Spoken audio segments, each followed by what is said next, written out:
Welcome, listeners. I'm the one known as Cool Josh. Do you care for a piece of candy? But be careful who you take candy from. It may just be someone who want to abduct and torture you. On today's episode, Kristen will tell you all about the story of the Candy Lady. Then later on in the episode, we'll hear the true story of Bloody Mary, as told by Lame Josh. And I will stand here and wonder why I continue to do this week after week for the 20 people who actually watch and probably skip this part anyway. Let's just be honest. So when your kids ask you, Mom, Dad, can we stop for scary stories? You can tell them we have scary stories at home. Welcome to Off-Brand Horror.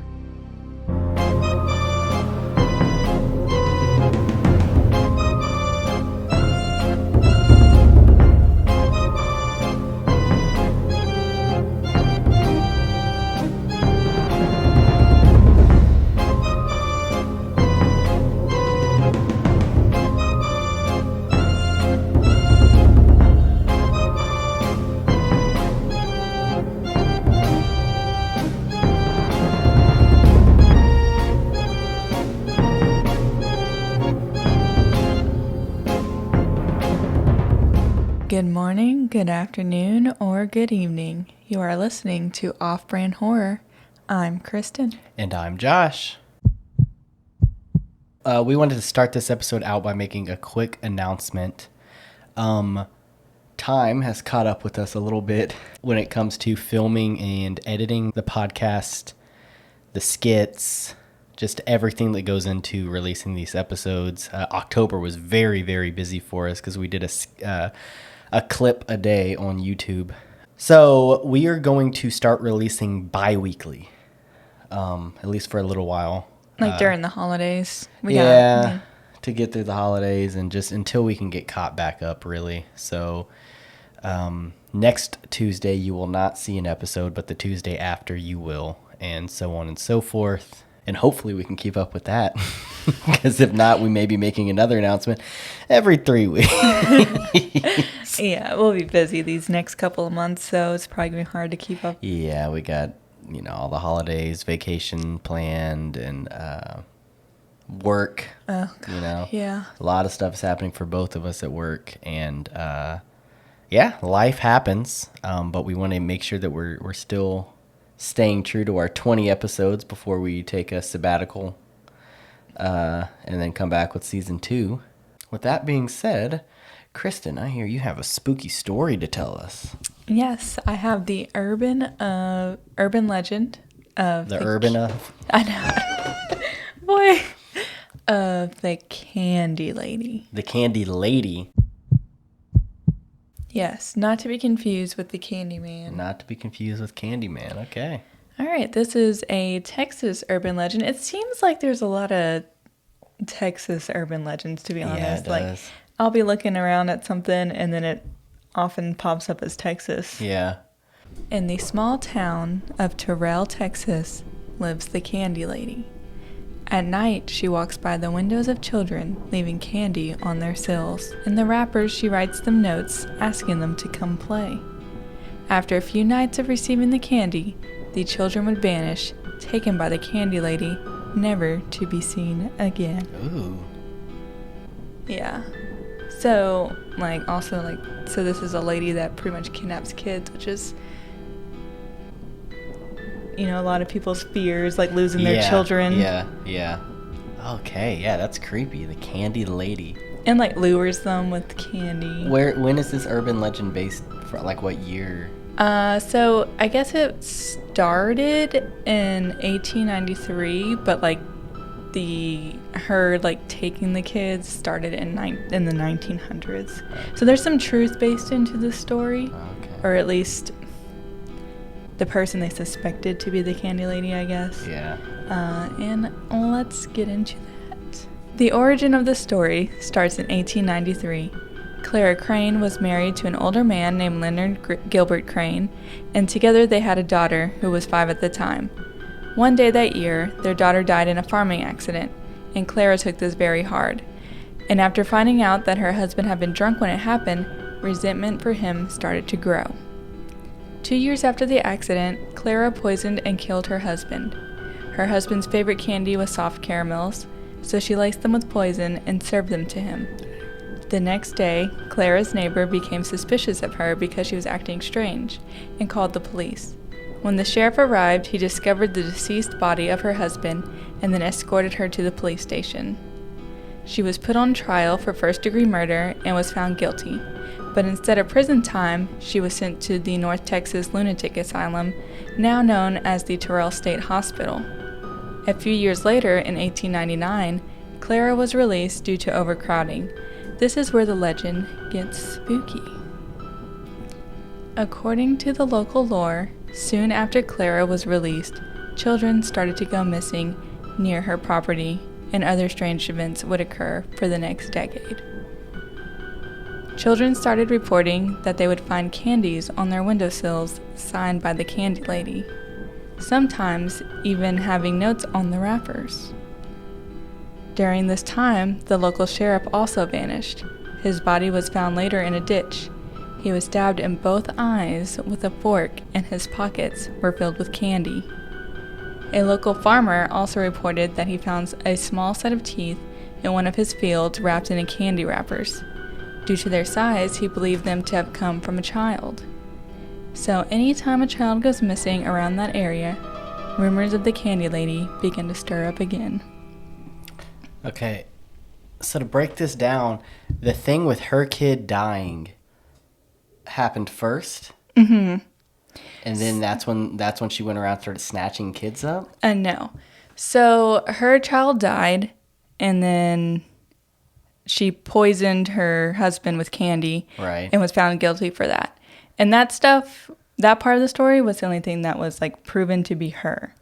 When she was released from the mental asylum, and then I guess kids started going missing kind of soon after that, people would blame it on her, not actually having any proof that she did it. Yeah, but I'm saying like, so kids disappearing and claiming they found candy on their windowsills and all that stuff, that never happened previous to Candy Lady's child dying. Correct. So the kid died, and then she killed her husband, and then kids started disappearing with wrappers left on their windowsill, and then people with candy in their pockets. Like, why would you want to hurt someone else's kid? Because, like, I understand, like, you killed your husband because if he was the cause of your child's death, but why would you go around killing other kids? I know, that part doesn't make any sense. But if it was her and she was actually kind of mentally unstable at this point, yeah,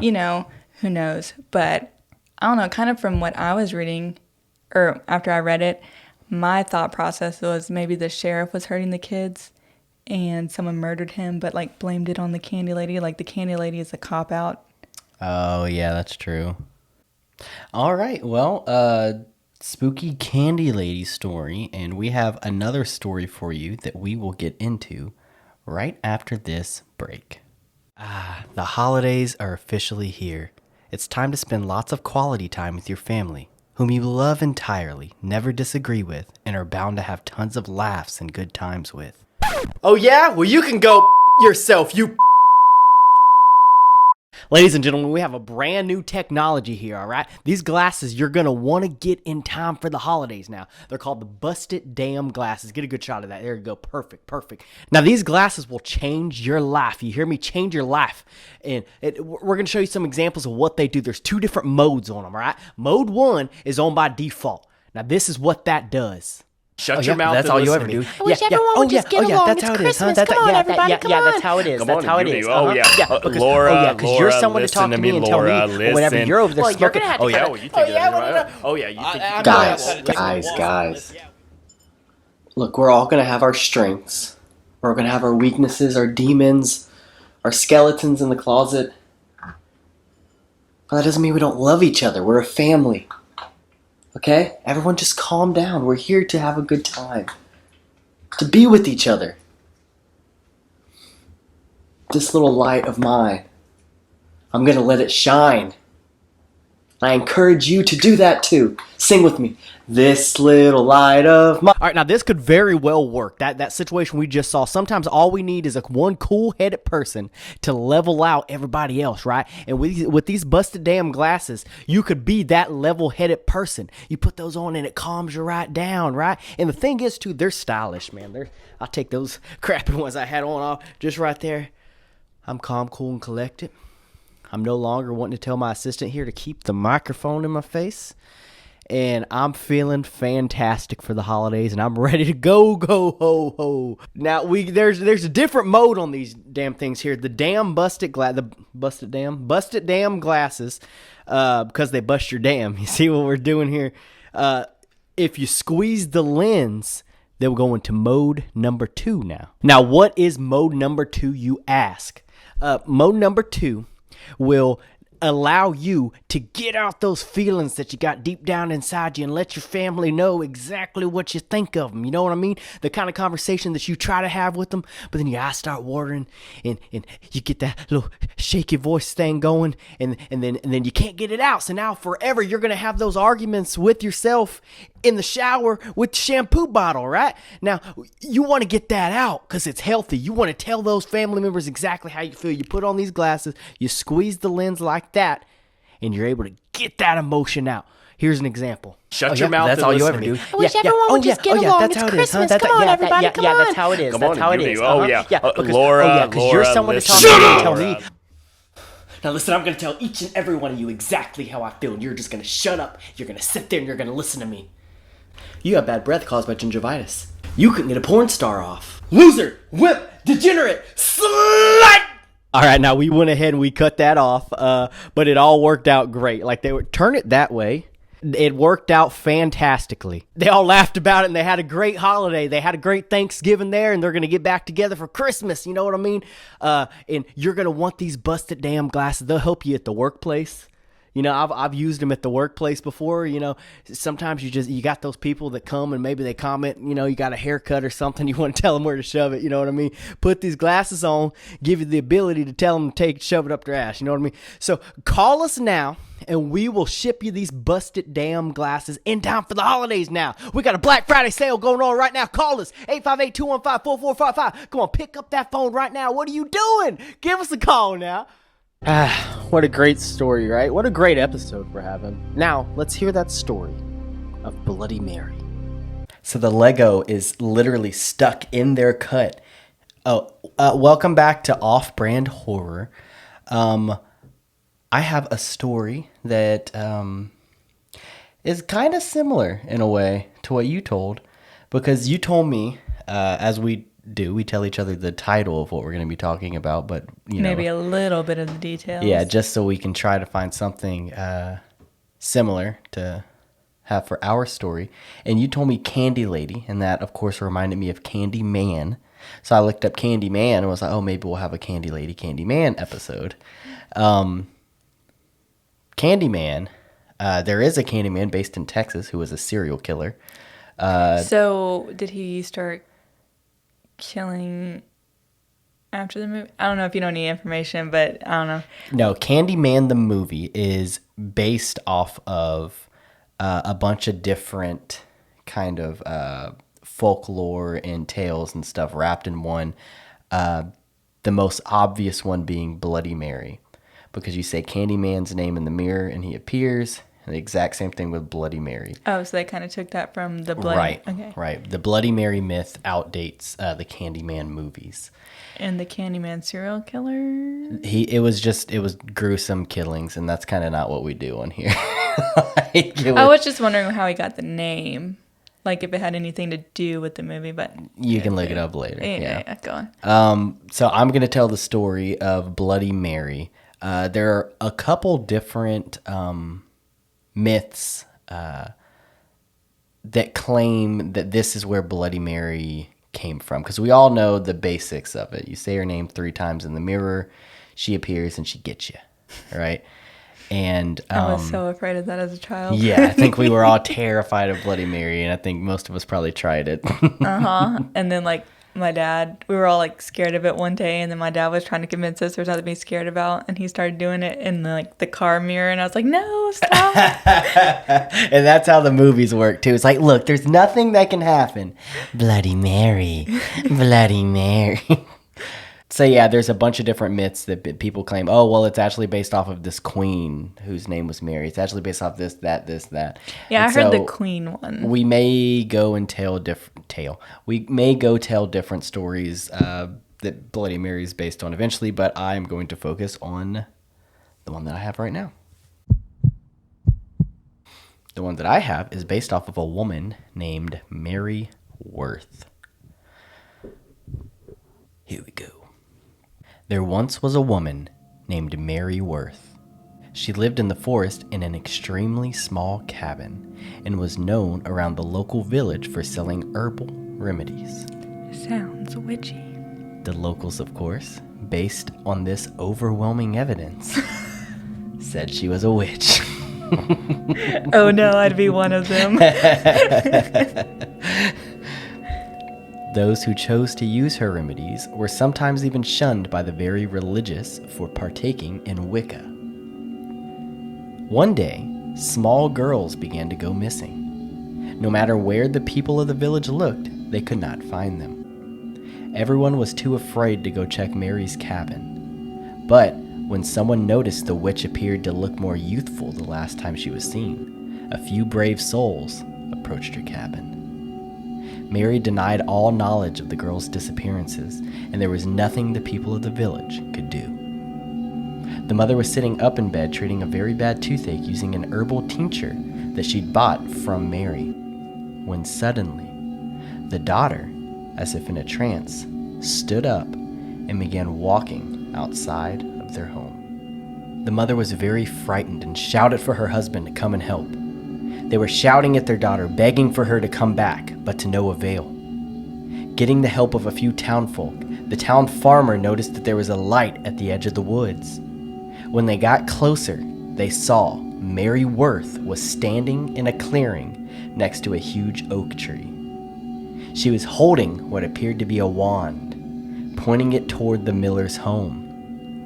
Mary Worth was glowing with an unnatural light, and the miller's daughter was headed straight toward that light.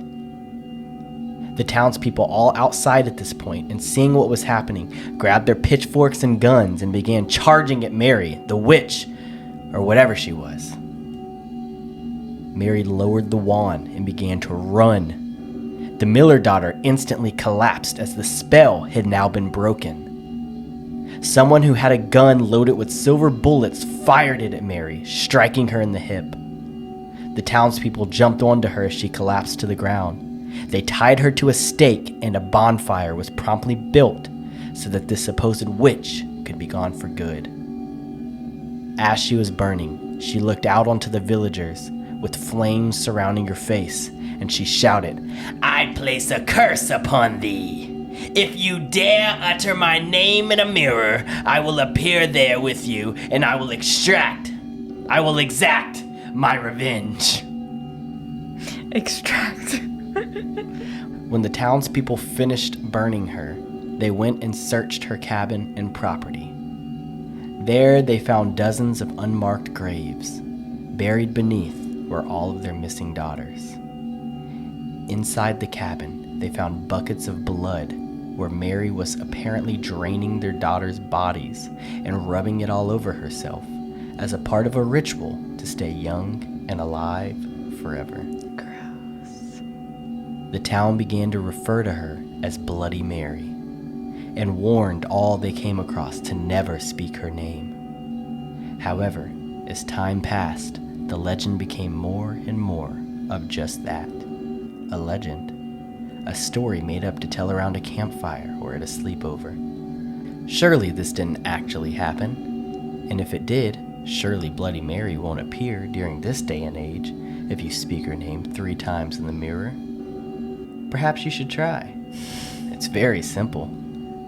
Just find your nearest mirror, make sure the room is dimly lit, perhaps by candlelight, and say, Bloody Mary, Bloody Mary, Bloody Mary.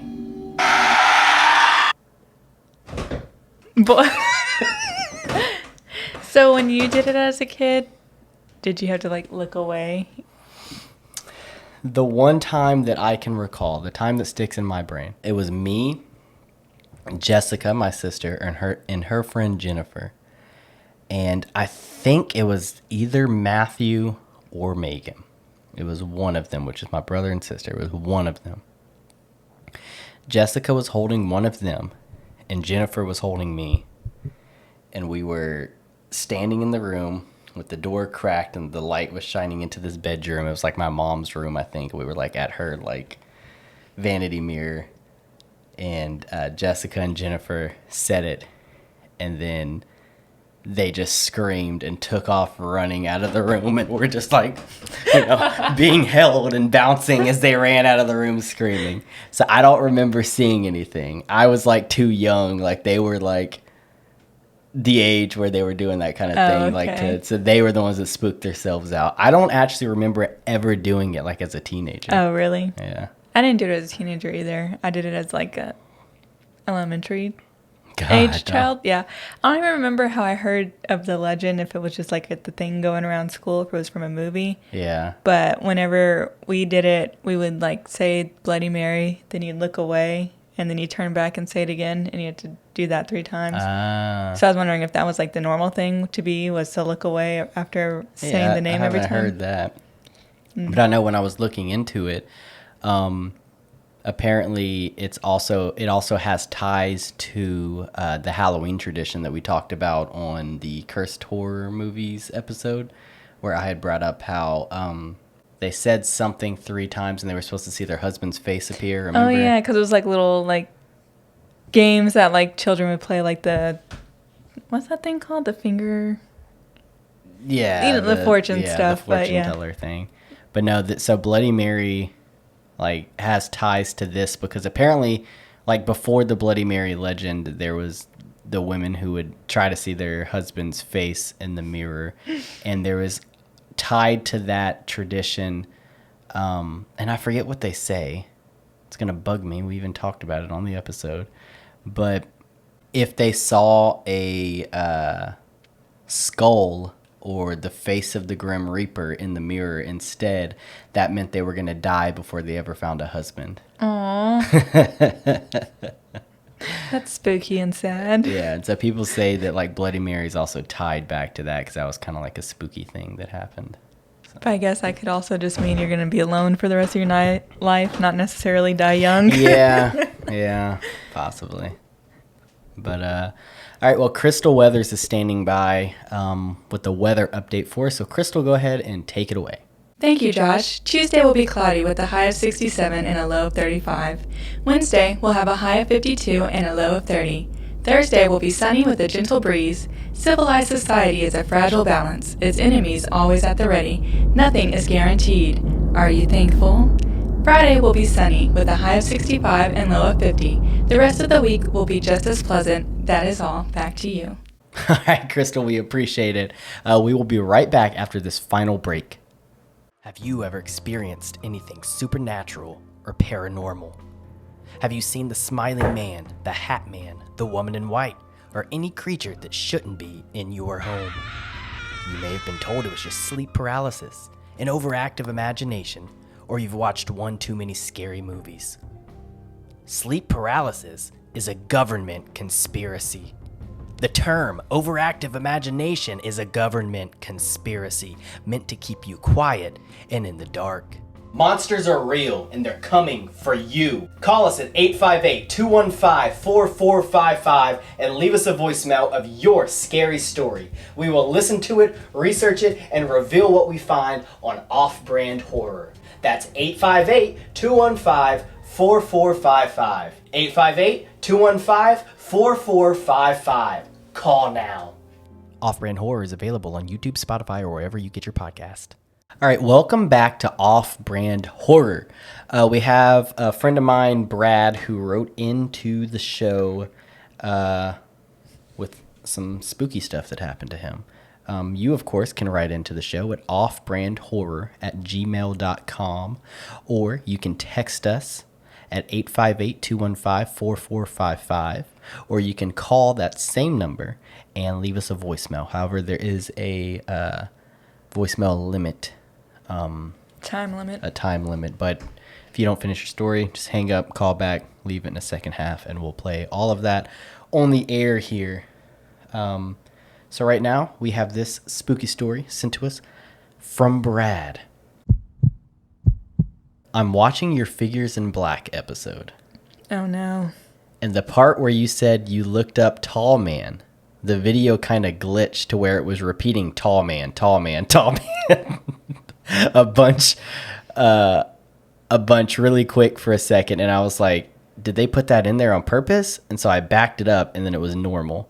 Might just be lag, but at the same time, aliens. So Something's trying to tell you something. yeah. And then he goes, but listening to this actually reminded me of something weird that I saw on my way to work. At the time, I worked at a FedEx near the airport in Corpus Christi and would go into work at like 4 a.m. There were few streetlights, and when I turned the corner, there was a tall, lanky man walking in the dark. He was wearing a gray sweatshirt, cargo pants, don't remember the color, and a baseball cap. If I remember right, he was walking toward me, but I couldn't see his face, which was unsettling. It was just weird that someone was just walking around at 4 a.m. in the pitch black. I responded and said, I'm tallying it as a tall man sighting.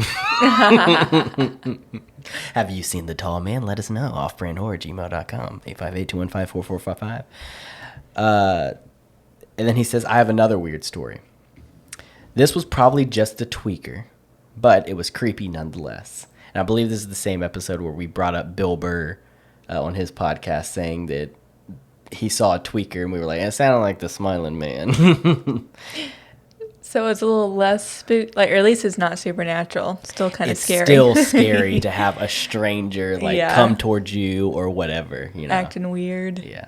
I was picking up my girlfriend to hang out one night at probably around 7. She lives on a rough side of town with a lot of homeless people and tweakers. There was a rough-looking older man standing on the corner of an intersection. When I picked her up and drove back by, he was still there. Hours later, probably around 12 a.m., I drove her home, and he was still standing at that same corner. After dropping her off, I drove by again, and he was at a different corner of the intersection. I was staring at him a bit, and then he turned his head and started staring back at me. I noped the fuck out. And I know it was probably just a drug user, but it still creeped me out the way he looked. Yeah, that would be creepy. I imagine you just drive up to like a red light and you stop, and just kind of glance over like, damn, it's that same guy, and you're just kind of looking like, oh, he looks creepy. And if they're looking the other way, and then all of a sudden they just go, Like they knew the whole time you were staring at them. just staring back at you. Like, we're gonna get home. Hopefully he didn't see where I just dropped my girlfriend off at. Yeah, creepy. If you have any creepy stories like that, supernatural or not, let us know. We'll read them on the episode, or we'll listen to it if you choose to do it in a voicemail. Do we have anything creepy that happened to us? Probably nothing, but it looked like there was a flashlight in the backyard, but hopefully it was just lightning. Oh, yeah, that was creepy. But I'm pretty sure it was just lightning. I could have put the old 22. Walked around the house a little bit. Did not like that. No, not Especially at all. like, I guess we need to lower our blinds a little bit, but they were up enough to where like if someone wanted They to coulda peep in, looked. they could. Yeah, and we have a curtain, and like you like to open it On the weekends, because so we you're could be like- wakened by the sunlight. Because they're freaking sunlight blocking curtains, which is awesome because you can sleep as long as you want to. On the Kirsten's weekend, like, I want to we be need to yeah. wake up. Like I don't want any light coming in during the week so we can sleep really well, but during the weekend, I want to be woken up by the sunlight. Yeah, and we were watching Terrifier 2. So Yeah, that probably so already didn't in a help. We were in the spooky spooky mood. mood. That movie is freaking Art the Clown is horrifying. Yeah. Like, it's weird of movies as those are. Like, his character is very terrifying. terrifying. Yeah. All right, guys. Well, we appreciate you watching. Again, there will be no episode next week. We will continue to release clips from older episodes that you may have missed, and the skits and all that separately. But there will be no full-length episode until week after next. Guys, make sure that you're sharing this video, liking it, so you're helping us with the algorithm. We've had a couple of good hits on the YouTube Shorts. Tell all your friends. Because they're really pushing shorts right now. So we've had some good, especially with like a couple of the clips where Albert was on here. Y'all are really, the ones that have watched the Albert episodes have really enjoyed it. So that's nice. We'll definitely have him back on. But yeah, like the video, subscribe if you're not subscribed, share on your social media, and do all that good stuff to help us out, to make sure that we can keep doing this, that we still have the motivation through all of the work, drama, and all of the busyness and the life happenings and the repairs, and there's, just life. We like doing this, but I mean, if no one's watching, then there's really not a point. We could just tell each other scary stories without being on microphones. Yeah, we did the podcast. Yeah, we just decided to see if anyone else would enjoy hearing it, and we are thankful to the ones that do. So we will see you next time on Off-Brand Horror.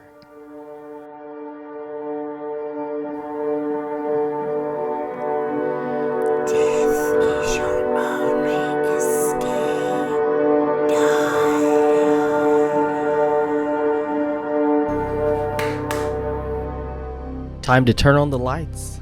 You wouldn't want Candy Lady coming to get you now, would you? Well, it was a fantastic episode, guys, and we hope that you enjoyed. And we will see you next week. Well, the week after next, maybe. Look, life is hard. Okay, we'll see you next time we upload. Have a great night, and have a happy Thanksgiving. Good night.